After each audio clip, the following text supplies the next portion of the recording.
Hey everyone, Theresa the AI Quilter here. Let's think about AI as a creative partner, not a replacement for human beings. Just like you wouldn't expect your sewing machine to be able to pick fabrics for you, you can't expect AI to handle every part of your creative process. It's here to complement our skills, not replace them.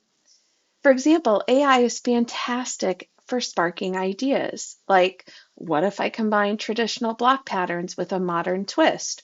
Or how could I use a citrus-inspired color palette in my next quilt? It still needs your vision to make those ideas come to life. At the end of the day, AI is a tool like a rotary cutter or a seam ripper. It doesn't have your expertise, your creativity, or your passion. And that's what makes your work truly unique.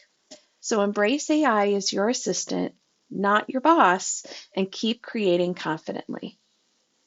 Following me on social media is great, but joining my newsletter builds real connection. Sign up today and let's grow this creative community together.